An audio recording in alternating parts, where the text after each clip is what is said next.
Siloni ha. Tara lapitan natin. Idol flip top tayo. Tara isa lang kuya, sige na.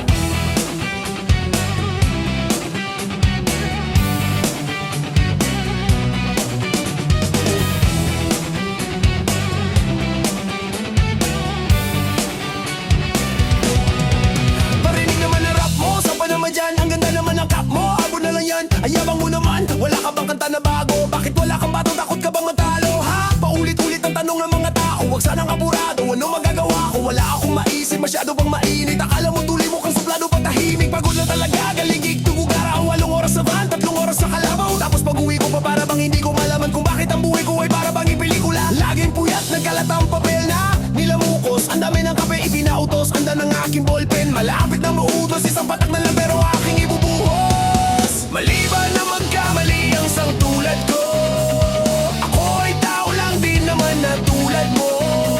Ano bang dapat na gawin? Dapat bang kamuhian, no? Dapat ba natular ang sang tulad ko na tao lang? Pasensya na, tao lang. Pasensya na, tao lang. Pasensya na, tao lang. Pasensya na.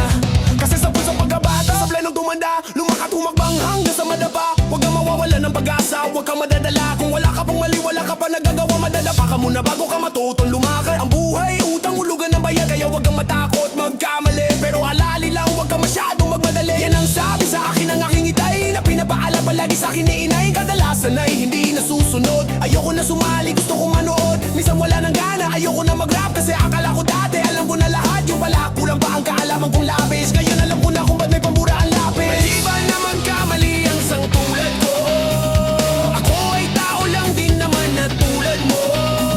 Ano bang dapat na gawin? Dapat bang kamuhian, no? Dapat ba natular ang sang tulad ko na tao lang? Pasensya na, tao lang. Pasensya na, tao lang. Pasensya na, tao lang. Pasensya na. Pero di ba tao ka lang din, hindi mo ba napansin kahit anong taas mo natitingala ka pa rin? Kahit planuhin mong mabuti, bakit ganun pa din? Di maiwasan na magkamali kahit anong gawin, kadalasan nangyayari